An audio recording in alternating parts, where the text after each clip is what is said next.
One of the most popular sports in North America and Northern Europe is ice hockey. Ice hockey, like all popular sports, has undergone considerable changes since its inception. In fact, hockey has a rather surprising origin and a relationship to other sports that many people are unaware of. Today, professional hockey is a multi-billion-dollar business. It's also played internationally and at the Olympics by both men and women. Learn more about ice hockey and its origins on this episode of Everything Everywhere Daily.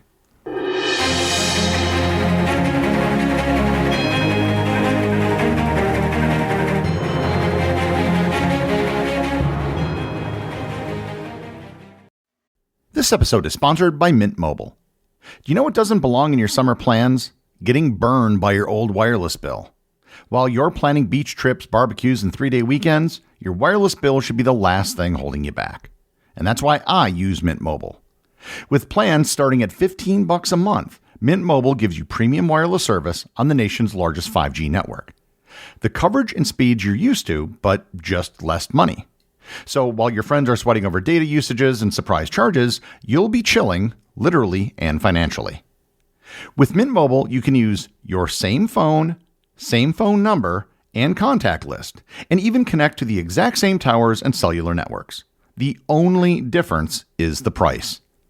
This year, skip breaking a sweat and breaking the bank. Get your summer savings and shop premium wireless plans at mintmobile.com/EED. That's mintmobile.com/EED.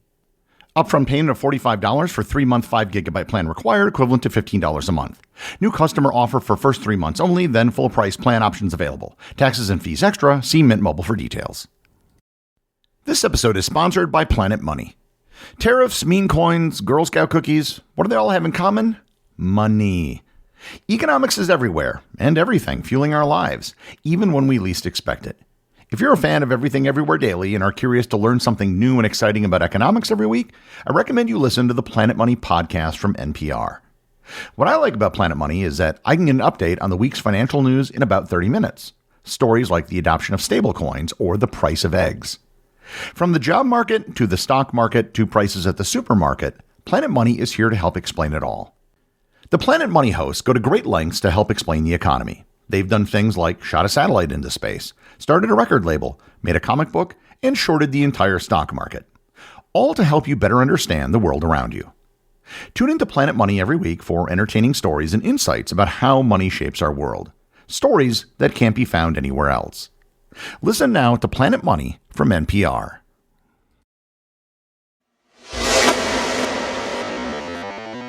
Unless you happen to be from Canada, ice hockey probably isn't the most popular sport in your country. However, given the geolocation data I have on this podcast, most of you live in a country where hockey has a high degree of popularity. I've covered the history of many different sports on this podcast, and one of the things that they have in common is that sports which seemingly have little in common often have similar origins. It's sort of like how a fish and an elephant can have the same evolutionary origin if you go back far enough. The very early origins of ice hockey actually come from the long history of stick and ball games. So, believe it or not, ice hockey is very distantly related to games such as baseball, cricket, and hurling. Now, you might be wondering, but hockey doesn't use a ball, and I will get to that in a bit. Stick and ball games have been played throughout the world with a host of different rules and objectives. However, for the purpose of this episode, I'll start with the stick and ball games that were in Europe. Field hockey, bandy, which is a similar sport played on ice, and Scottish shinty are considered among the likely ancestors of ice hockey. I should give a brief mention to the game of bandy. Bandy is played with a ball on an ice surface similar to a soccer field with 11 players per team. It emphasizes speed and passing, and body checking is not allowed. The rules resemble soccer more than they do hockey. It does resemble ice hockey at first glance, but the players don't wear as much padding, there's a ball, much bigger goals, and a much bigger rink. Some combination of these games was brought to North America by European settlers. However, the most significant contributions to the game we know as ice hockey came from the Micmac people of Nova Scotia, who played a stick and ball game on ice called ricket or algame. They crafted early hockey sticks from hornbeam wood, and their style of play influenced the colonial games in the region. So while there is definitely a European influence, there is also a major native influence similar to the origins of the game of lacrosse. In the 18th and 19th centuries, informal ice games using various rules and equipment were common throughout eastern Canada. British soldiers stationed in Nova Scotia also played a version resembling bandy. These early games had no standardized rules and often took place on frozen lakes, ponds, or rivers. Here I should also note the heavy French influence that existed in this part of Canada at the time. The exact etymology of the word hockey is uncertain, but it likely derives from the French word hoquet, which means shepherd's crook or bent stick, referring to the curved shape of early hockey sticks. This term was used in English as early as the 18th century to describe stick and ball games. The first known published use of hockey on ice appeared in England, not Canada, in the early 1800s. However, that doesn't mean that the word wasn't also used in Canada as well. In England, hockey by itself usually referred to field hockey. Today, if you just say hockey, what you're referring to will mostly depend on where you live. And just as an aside, the French word hoquet might also be the origin of the word croquet. By the 1870s, a single version of the game is believed to have been imported from Nova Scotia to Montreal. This game was the game that eventually caught on and killed off all the other informal stick and ball ice games that were being played in Canada. The first recorded indoor game of ice hockey occurred on March 3, 1875, at the Victoria Skating Rink in Montreal, Quebec. This game is considered the beginning of modern organized hockey. It was played with a flat wooden puck instead of a ball. Nova Scotia-born James Creighton is often credited with organizing the game and codifying the early rules. Here I should briefly note the evolution of the puck. In the 19th century, early forms of ice hockey were often played with a rubber or wooden ball, similar to the balls used in field hockey or bandy.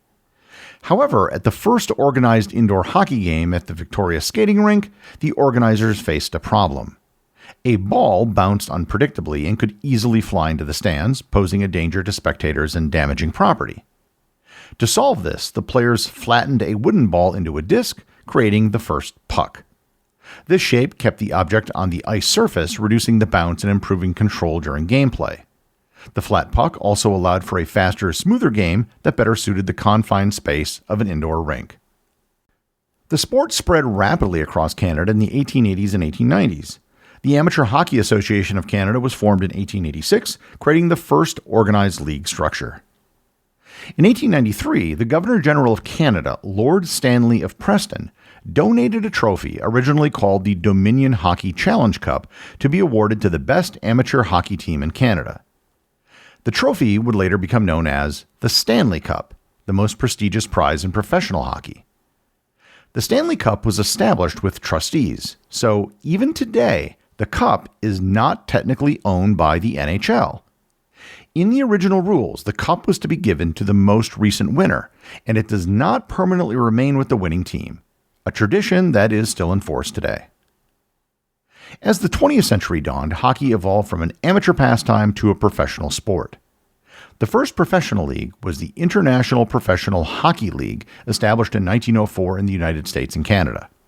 However, the league ended up folding in 1907. The National Hockey Association was formed in 1909. Key developments during this period included the introduction of six-man hockey, eliminating the rover position, the establishment of blue lines, and the creation of formal penalty systems. The Pacific Coast Hockey Association was formed in 1911, which was a rival to the NHA. It had teams in the western United States and Canada. The disbanding of the NHA in 1917 led to the rise of the National Hockey League. It was established in Montreal after a dispute amongst NHA team owners. It originally included 4 Canadian teams. The league gradually expanded into the United States during the 1920s, with the Boston Bruins becoming the first American NHL team in 1924. 1924 was also the year that the Pacific Coast Hockey Association disbanded. The NHL survived the Great Depression and World War II, and by 1942 the league consisted of 6 teams. The era of the so-called Original Six were the Montreal Canadiens, the Toronto Maple Leafs, the Boston Bruins, the Chicago Blackhawks, the Detroit Red Wings, and the New York Rangers. This 6-team arrangement lasted until 1967, when the league finally expanded. Ice hockey wasn't just about the professional game. Amateur hockey also expanded in the early 20th century as well. Ice hockey was included in the Summer Olympics in 1920 before being moved to the Winter Olympics in 1924. Canada dominated the early Olympic tournaments, but by the 1950s and 60s, the Soviet Union emerged as a global hockey powerhouse, reflecting the sport's growing international reach. The first Ice Hockey World Championship took place in 1930. The six-team NHL wasn't enough to meet the demands for hockey, especially in the United States. In 1967, the league doubled in size, adding 6 new teams: the Los Angeles Kings, the California Seals, the Minnesota North Stars, the Philadelphia Flyers, the Pittsburgh Penguins, and the St. Louis Blues. The 70s saw a great deal of expansion in the NHL, with new teams being added in 1970, 72, and 74.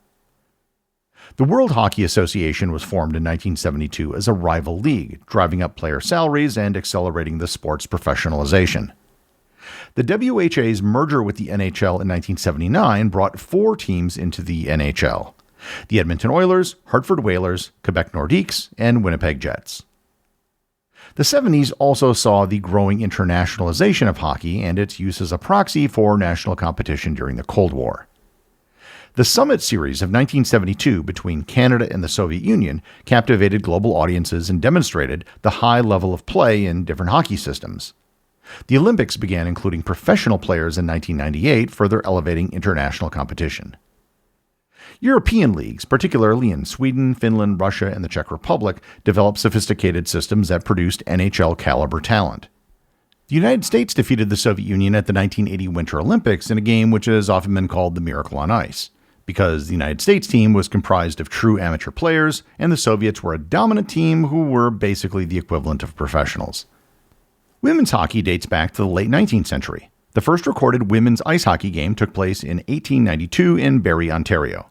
And by the early 20th century, women's teams were forming across Canada, particularly in universities. However, it was largely a men's sport for most of the 20th century. Interest surged in the 1980s and 90s as more organized competitions were established. The first Women's World Championship was held in 1990, and women's ice hockey debuted at the Winter Olympics in 1998, with the United States defeating Canada for the gold. In 2000, the NCAA announced it would finally recognize women's hockey and held the first Women's Frozen Four in 2001. Since then, women's hockey has experienced significant growth internationally, particularly in countries such as Canada, the United States, Finland, and Sweden. The creation of professional women's leagues, such as the Premier Hockey Federation and then later the Professional Women's Hockey League in 2023, has opened up opportunities for female athletes and further legitimized women's professional hockey. The 1990s and 2000s brought significant changes to the NHL. The 1994-95 lockout exposed the economic tensions within professional hockey, followed by another lockout in 2004-2005 that resulted in the cancellation of an entire season. These labor disputes led to salary caps and revenue-sharing systems that changed the sport's economic structure. Rule changes following the 2004-2005 lockout emphasized speed and skill over defensive systems. The elimination of the two-line pass, stricter enforcement of obstruction penalties, and shootout implementation for tie games created a faster, more offensive style of play. Today's NHL consists of 32 teams across North America, with expansion continuing into non-traditional markets. The NHL generated approximately $6.3 billion in revenue in 2024, an increase of nearly 8.6% compared to the previous year, thanks to strong sponsorships, gate receipts, and mostly media rights. The average NHL franchise is valued at $1.9 billion, and the team with the highest estimated value is the Toronto Maple Leafs at $3.8 billion. Ice hockey is played all over the world today in amateur leagues, even in places that you wouldn't think of as hockey countries. Australia and South Africa have hockey leagues, as do many Asian countries such as Japan and China. Unlike other sports like soccer, which just require a field, or basketball, which requires a small court, ice hockey requires a special rink if you want to play in a warm climate or outside of winter. This, plus all the gear, makes playing a much more expensive endeavor compared to other sports, which need little more than a ball. Ice hockey has come a long way. The native Mi'kmaq people in Nova Scotia and the early European settlers who played with balls and sticks on ice could never have imagined that what they were doing would one day be enjoyed by millions of people. The executive producer of Everything Everywhere Daily is Charles Daniel. The associate producers are Austin Oakton and Cameron Kiefer. I want to thank everyone who supports the show over on Patreon. Your support helps make this podcast possible. I'd also like to thank all the members of the Everything Everywhere community who are active on the Facebook group and the Discord server. If you'd like to join in the discussion, there are links to both in the show notes. And as always, if you leave a review or send me a boostagram, you too can have it read on the show.